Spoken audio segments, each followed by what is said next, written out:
It's Have I Got News for Your Ears, the podcast that delves deep into the news of the week with me, your host, Michael Ian Black, joining the podcast this week. As always, have I got news for you, producers Jodi Lennon Jim Biederman. Today, we're talking about the explosive Atlantic article about Kash Patel.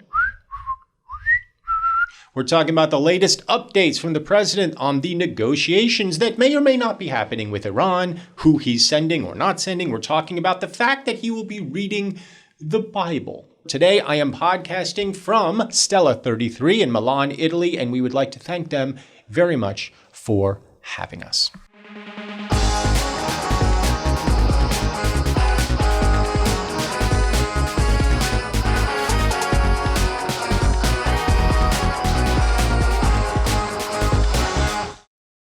This is Have I Got News for Your Ears, the podcast extension of the Have I Got News for You cinematic universe with me, your host, Michael Ian Black, joined as always by my co-hosts, Jodi Lennon, who is reporting from Portland, Oregon. That's right. And Jim Biederman, who remains chained to the Have I Got News for You offices. And I apologize. He lost the lease on his studio apartment. Oh, yeah. The one with the bathtub in the kitchen. It's called an efficiency. All right. Jodi Hi. and Jim. And we are now, as Jodi just pointed out, for the first time recording in 3 different time zones. So that's right. I feel like the podcast has gone international and global. And I feel very good about it. So we are in 3 time zones. What time is it for you, Michael? So as we speak, I can tell you it is end of day Tuesday. It is 4:33 p.m. on Tuesday. And what I can report from the future is that as of 4:33 on a Tuesday, end of day in Italy, there is no peace deal at hand. Oh, great. So I don't want you guys to be disappointed when it gets to be 4:33 where you are. PM, yeah. Thank you. And there's no peace deal. Because I'm telling you right now, It hasn't happened. All right. We have a lot of news.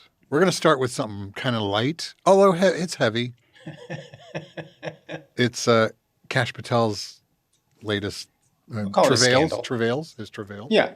It feels more light to me than heavy because I don't anticipate that Kash Patel, the head of the FBI, is particularly doing anything in his job anyway. So the fact that he's allegedly intoxicated all the time, to me, let's is not here nor there. Let's play the clip and we'll set it up. There's some very enormously troubling reporting from The Atlantic that just came out about Kash Patel's reign at the FBI. And I'm just going to read the reporting here. Several officials told me that Patel's drinking has been a recurring source of concerns across the government. They said he is known to drink to the point of obvious intoxication.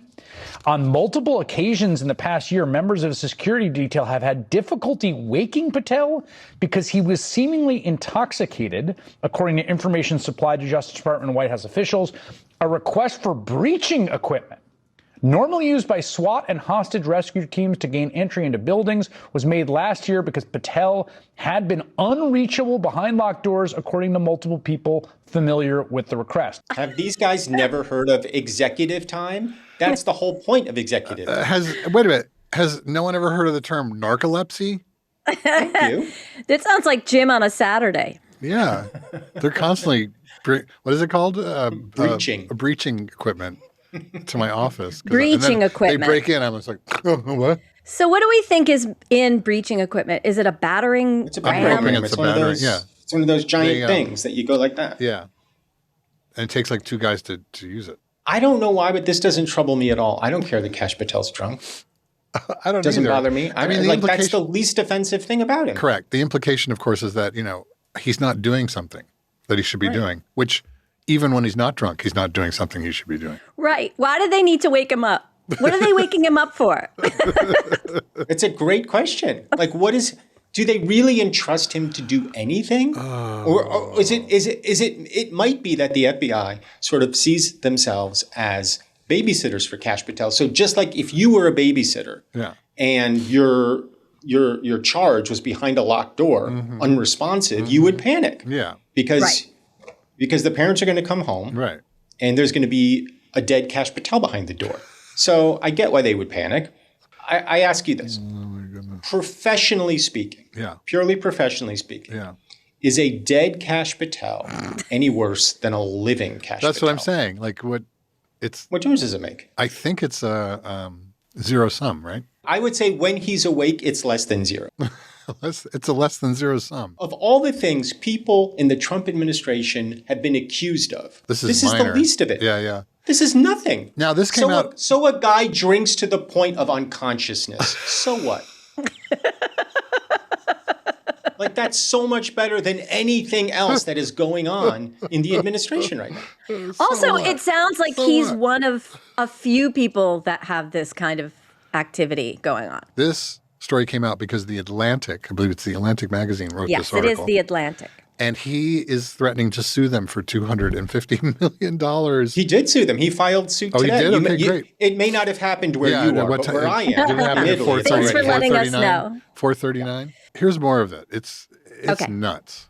In one incident earlier this month, Patel struggled to log into an internal computer system. He quickly became convinced that he had been locked out, and he panicked, frantically calling aides and allies to announce that he had been fired by the White House, according to 9 people familiar with his outreach. 9 people. Now, the access problem turned out to, quote, have been a technical error, and it was quickly resolved, and that's according to 2 people familiar with the matter. Was the technical error that he forgot his password because he was so drunk? I'm going to guess it was. I mean, what else could... By the way, if we have like technical errors on our computers with high-end security FBI stuff, that's not a good thing. But if the head of FBI forgot his password, I'll buy that. It just sounds like a bunch of buffoons. We sound so silly. I ask again, what's sad about it? Did you see my little bit when we came back from the clip? No. What are you doing? Oh, you're drinking a little, what are those? A little airplane nips. Did you get that from the mini bar in Portland? Yeah. I'm sitting next to the mini bar. Oh, well, you just bought it. Just because I touched it. Yeah. Yes, it's deductible. That's a business expense now because it was on the show.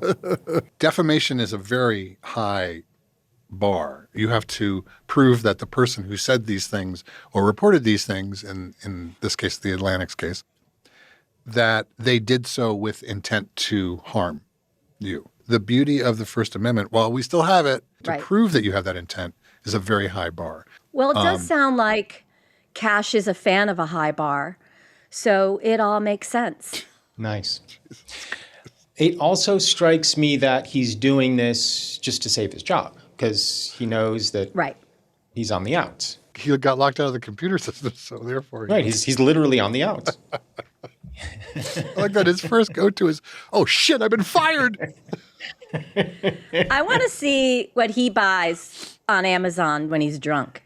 That's literally how I got a book deal with Meghan McCain, is that I took an Ambien, DM'd her on Twitter, and was like, hey, we should write a book together. And she was like, great.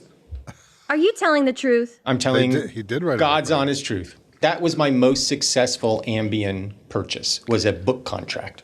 That's great. Jodi, one of your best impressions is about to be played. What is it, Jim? You got it. We got to talk to Kash Patel. We got to get the real story of what's going on now. You get it. You're getting really good at it. Let me ask you about the mission, because every time I see President Trump, he says this repeatedly, that the election was rigged in 2020. I mean, he says it all the time. We all know that. And it's almost getting lost because he says it so much. You've been at the FBI now 14 months. Have you done anything about that? And do you have anything to tell us about that? I can announce on your show that we've got all the information we need. We're working with our prosecutors, the Department of Justice, and their Attorney General Todd Blanche, and we are going to be making arrests, and it's coming, and I promise you, it's coming soon. What are your predictions? Does he survive this? You know, let's not forget that Trump hates drunks. But he surrounds himself with them. Well, you love what you hate, but he's only fired women so far. Will he fire him? Yeah. Probably, but I don't know what order. Maybe he will assign Kash Patel to help Kristi Noem out at the Shield of the Americas. Shield of Americas. Here we go. New this morning, the FBI director, Kash Patel, is suing The Atlantic magazine for $250 million over an explosive story that alleges his colleagues are concerned about heavy drinking and unexplained absences. The lawsuit says the Fitzpatrick article falsely asserts many things about Patel, including that, quote, he is a habitual drunk, unable to perform the duties of his office, is a threat to public safety, is vulnerable to foreign coercion, has violated DOJ ethics rules, etc., etc. So the lawsuit charges that the Atlantic published these statements with actual malice. Those two words are the key in any defamation suit. Actual malice is the very high legal standard that public figures have to prove in order to win a defamation suit. They have to prove that the Atlantic knew these claims were false or had a reckless disregard for the truth. That's my favorite picture. It's just my favorite picture. There's so many good ones. He looks like a dog in a shelter that just hasn't been adopted. Everybody's walked by Kash Patel at the shelter. Cue the Sarah McLachlan track. There was nothing information. that Brian Stelter said about Kash Patel that was alleged in the article where Correct. any reasonable person would be like, no, that doesn't sound like Kash. Correct. The only thing that I guess I didn't know about was the drinking. But Right. everything else, you're like, Yeah. that's why he was hired, because Right. he's a stooge. Yeah. Anyway, here we go. The Wall Street Journal is out with new reporting from behind the scenes at the White House entitled, "Despite his public bravado, President Trump is grappling with his own fears regarding Iran." According to the Journal, the operation to extract 2 airmen whose jet was shot down over Iran this month was followed by hours of the president screaming at aides, quote, images of the 1979 Iranian hostage crisis, one of the biggest international policy failures of a presidency in recent times, had been looming large in his mind.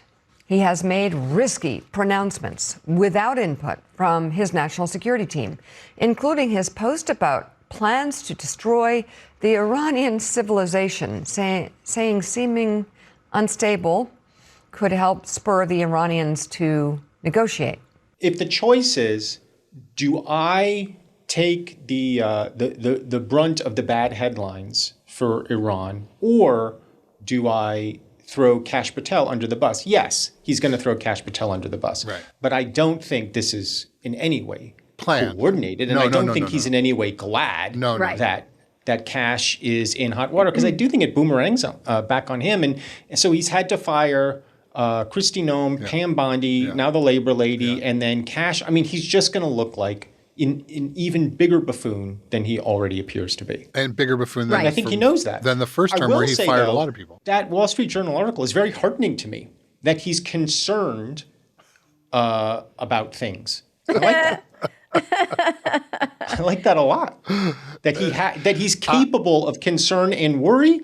Great. That's very reassuring to me. I go back to my 1970s theory. Everything is 1970s. It's the fact that the thing that stands out to him is not just how fucked up his entire policy is thus far in the last, how long has it been? 7 weeks that we've been at the non-war war?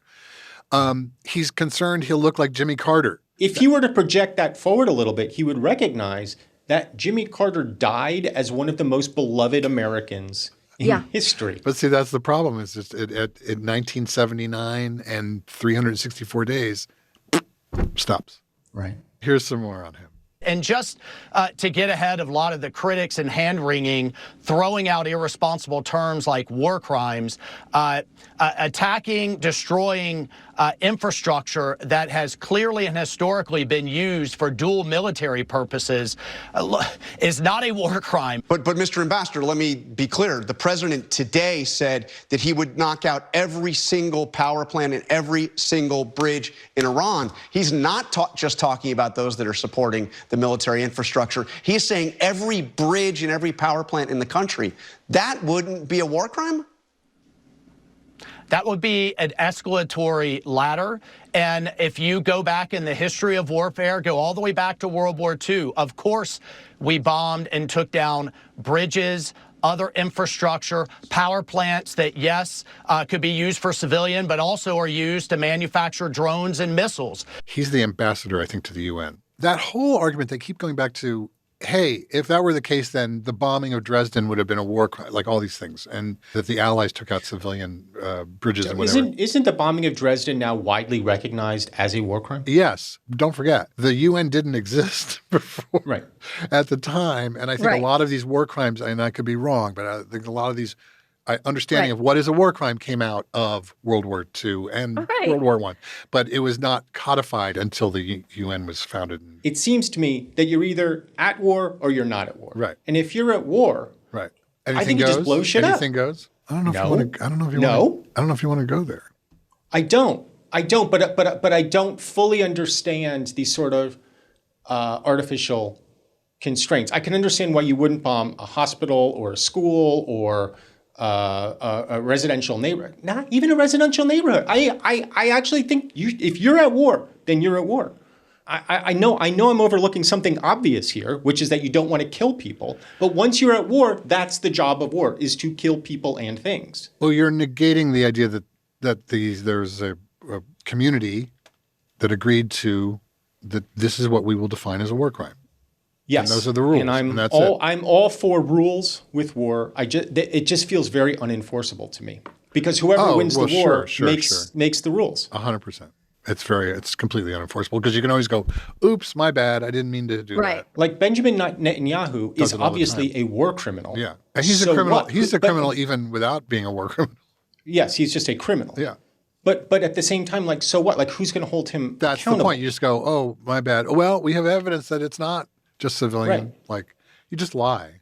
Hold that thought. We'll be right back. In the meantime, don't forget to become a member for exclusive content. And when I say exclusive content, you know I'm talking foot pics.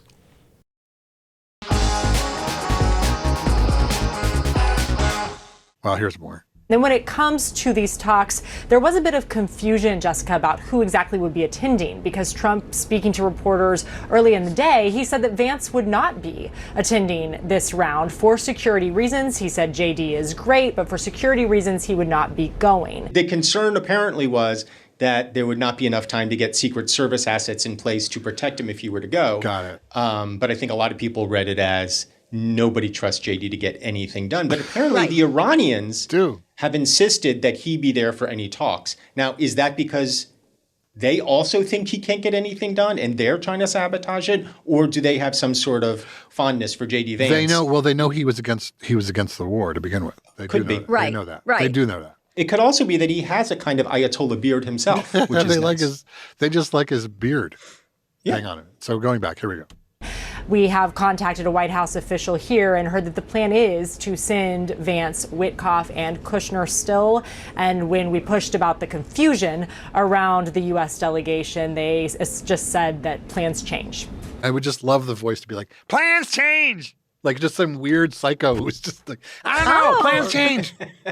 Well, what about the fact that they said, I don't know, plans change?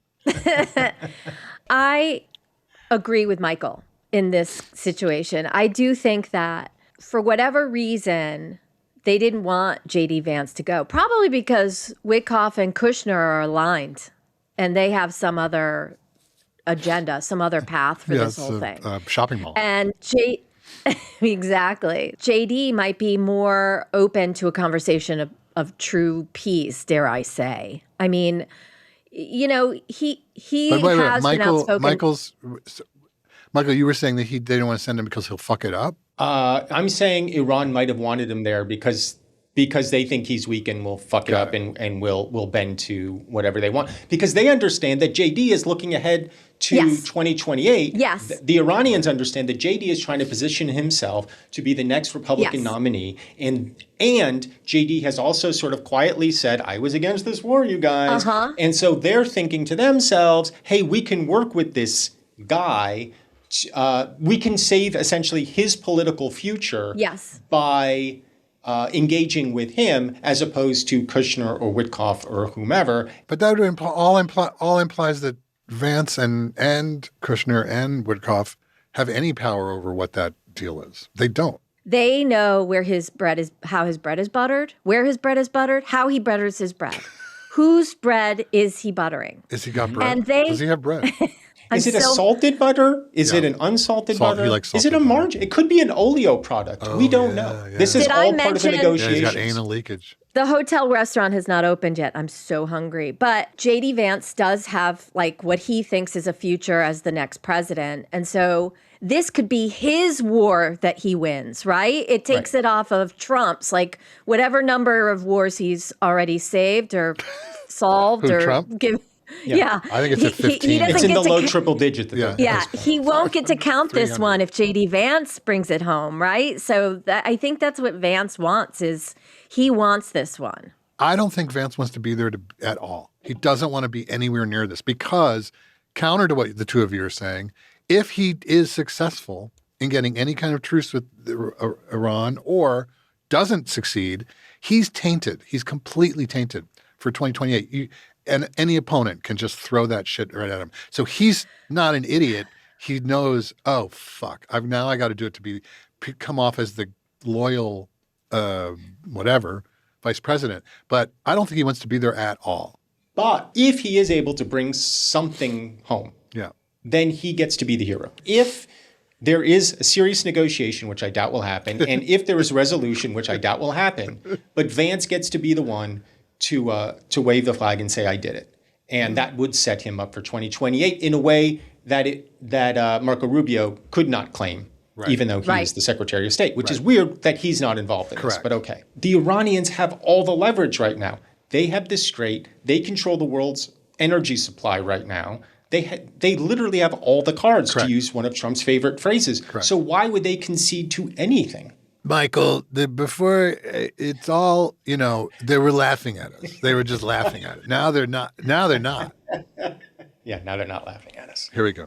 With the 2-week ceasefire between the U.S., Israel, and Iran set to expire in less than 48 hours, there's growing doubt as to whether a new round of talks in Pakistan will take place at all. And in an interview with Bloomberg this morning, President Trump is quoted as saying it's highly unlikely he will extend the ceasefire if a deal is not reached. The vice president, JD Vance's motorcade, was seen at the White House just a short time ago. He is again set to lead the American delegation to Islamabad. But at this point, Iran's foreign minister says his government has, quote, no plans to participate. All of this coming as traffic through the Strait of Hormuz remains at a virtual standstill. Just yesterday, U.S. forces firing on, then seizing an Iranian-flagged cargo ship. The Pentagon says it was trying to evade the U.S. blockade. Iran's military, though, now vowing to respond. It sounds like there are sort of back-channel talks happening, or the U.S. would not have sent people to Pakistan, I don't think. But now that we blew a hole in the side of one of their ships, Iran has to be going, well, wait a minute. We're not going to sit down with you until there's some retaliatory action for the fact that you blew up one of our ships in the Strait of Hormuz. Why would they then be like, oh, hey, JD. Michael, they laughed at us. Oh, they were laughing at us, right? Trump will say anything at any given moment. Yeah. And we're the assholes who choose to believe him. Do you want to make a prediction again as to what happens? Because you guys were both right last time and I was wrong. I believe that it's going to be extended. The ceasefire will be extended. Straight open or closed? I think it's still going to be closed. Yeah, because we don't have any control of that. That's Iran. No. That's Iran. Iran's ace in the hole is the Strait. They're not going But so why would the U.S. agree to a ceasefire if the Strait remains Because we closed? have nothing else. We have nothing. We can just keep bombing, which is kind of not working, or we have nothing else. And that's the, I guess, beauty of this whole fucking endeavor is how poorly planned it was on our end. Unbelievable. You're acting like there was a plan. There was no plan. There was a plan. There was a plan, and it wasn't right. It was a plan that was based on they will never shut down the Strait of Hormuz. Yeah, sure they will. Everyone's always said that. They've said it. But that's their plan. Their plan was wishful thinking. Correct. Which is not a bad plan. No. It got me to Italy. Same thing. All right. We've been leading up to this moment. Here are, I think, 4 clips in a row of Trump on CNBC this morning. For those of you who are just listening to this, there's a picture. So Donald Trump says President Donald Trump on the phone. And there's a picture of him that... It's his official glowering photo. Yeah, because, all presidents... The same one that I think is hanging outside one of the buildings now. Oh, right. The one that's like the size of a bed sheet. Yeah. It's the big brother. It's bigger than a bed photo. sheet.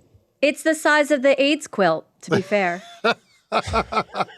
So to be clear, you're saying that you need at least the prospects for a signed deal today and tomorrow, or else you would resume bombing Iran. Well, I expect to be bombing because I think that's a better attitude to go in with. But we're ready to go. I mean, the military is raring to go. They are absolutely incredible. I built the military in my first term. I'm using it now. The military, when I took it over from Barack Hussein Obama, it was so depleted. All the soldiers were trans when That's Obama true. They were was running all the military. dressed up. It was the world's first trans army. He was on for 40 minutes. Right. We have 3 more clips. Okay, but I'm just saying. Well, that's a when is long that time. news? When's that news? Will you be disappointed if your new Fed chair, if he gets approved, doesn't cut rates right away? I would. But let's talk about Iran first. Iran, I'm looking at your numbers now as I speak. I mean, the market's up. We're going to be at 50,000. That's where we were just a little while ago when it started. And when I hit 50,000 on the Dow and 7,000 on the S&P, I said, well, I hate to do this to everybody, but I'm going to have to journey down to a place called Iran. If you want to see a bad stock market, try blowing up the Middle East and then Europe, and then they come for us, right? And we're not going to let that happen. So I said to my people, they're all gathered, all these wonderful guys, Scott Bessent, the whole group, Howard, they're all doing a good job. I said, fellas, I got a little bad news for you. I'm going to put a little wrinkle in your numbers. Why, sir?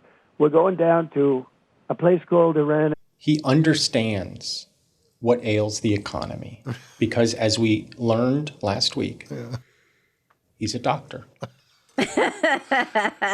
Dr. Jesus to the OR. He's Dr. Jesus. Dr. Jesus to the OR.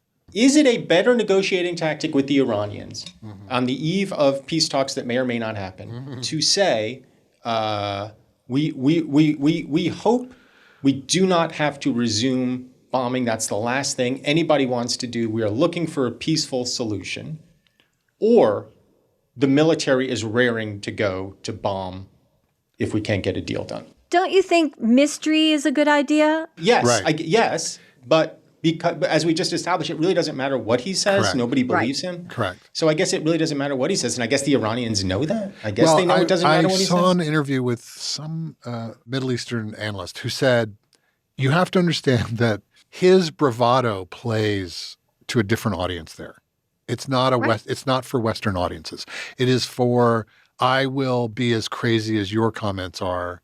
And now that implies that he knows what he's doing. But the bottom line is he's just responding to Iran's statements, which are also pretty most of Iran's statements, as far as I can tell, are Lego anime.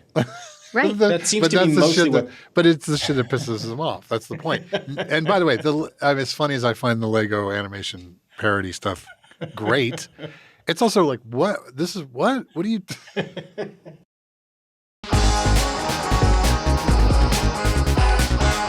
And we are back.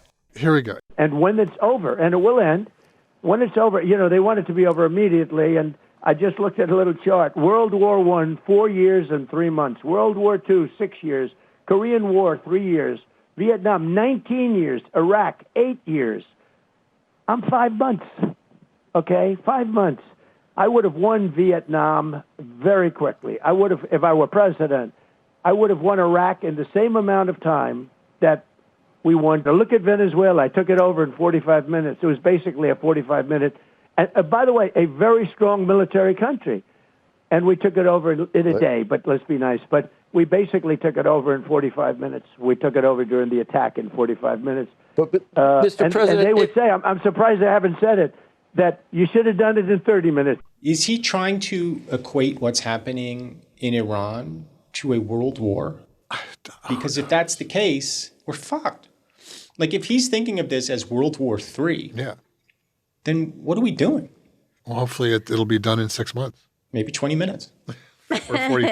I mean, I'm going to be courteous. Is he saying 5, 6? Yeah. Give me 5 months? Is that what he's saying? You're so nice that you think there's logic behind this. I agree. Yeah. He What's likes to just say, I'm going to fix that war in Ukraine in a day. First day in. Right. He just likes these tentpole dates, numbers, amount of time. Yeah. He's probably backpedaling on everybody saying, why are we still there? We've all worked with contractors, general contractors on our houses and whatever. Here's more. We were a dead country. We had a guy that wasn't respected. We had a country that was laughed at. He couldn't walk up a flight of stairs. Forget about down. He couldn't walk up a flight. But he was falling all over the place. I have to be careful because if I do trip or fall, it's got to be the biggest. That's why when I get out of those planes, I walk nice and slowly. I'm not looking to set any speed records.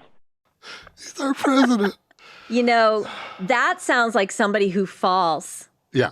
In other places. Yeah. You know, ideally he in the might have bathroom. been tumbling a little bit. Yeah. Mm-hmm. I got to go and nice then he's and like, slow. no, Nice and nice easy. and slow. Don't want to trip. Isn't he reading the Bible today? Oh, is it today? Today. Is it today? It's today. The Bible passage? Yeah. Which one do you think he's going to read? He has this war with the Pope last week. Yeah. And now today he's reading a Bible. Well, Pope doesn't have he's not the corner on the market. I think it's nice that he's going to weird. read the Bible for the first time. I think it's great. Do we think he'll try to weave within the Bible entry that he's reading? Great question. Will he do a little? Will he zhuzh up the Bible a little bit? Yeah. And he said originally it was going to take about 10 or 15 days, and then they said shh, and he said 7 days. Will he insert himself into the Yes. Bible passage? Yes. Yes, 100%. And then Dr. Jesus said, nobody's been more persecuted than me. Maybe Jesus, but maybe not. Maybe. If I were picking out the part for Trump, it couldn't have any uncommon names. It couldn't feature the word Deuteronomy. It shouldn't be about anything involving witch girls, you can sell into slavery and all the rest of it. It's got to be something fairly benign. Yeah. I don't know what if he is. read the part like about the Antichrist? Inadvertently, and you shall know him by his name, and also what the 666 what? Or adultery. I mean, there are a lot of parts. There's a lot of things that are going to be very uncomfortable for him problematic. to read. Yeah, That's yeah, the problem. yeah. Maybe the birth of Jesus. That's I what don't want think to he read might be that. I reading. hate birth. It's disgusting. On that note. Thanks for joining me on Have I Got News for Your Ears. I'm Michael Ian Black. I want to thank Jim Biederman, Jodi Lennon, of course, all of you for joining us. Catch us next week for a brand new episode. Have I Got News for Your Ears releases new episodes every Wednesday. Don't miss an episode. Follow us on Apple, Amazon Music, or wherever you get your podcasts. Even better, watch the VODCAST on Spotify or on the Have I Got News for You YouTube channel. And while you're there, please follow us and subscribe to our YouTube channel. Hey, don't forget to subscribe to the HIGNFYE YouTube channel and be sure to click the bell to stay on top of all our great content. Even better, become a member for exclusive content, early access to videos, members-only shoutouts, and more. Click the join button below.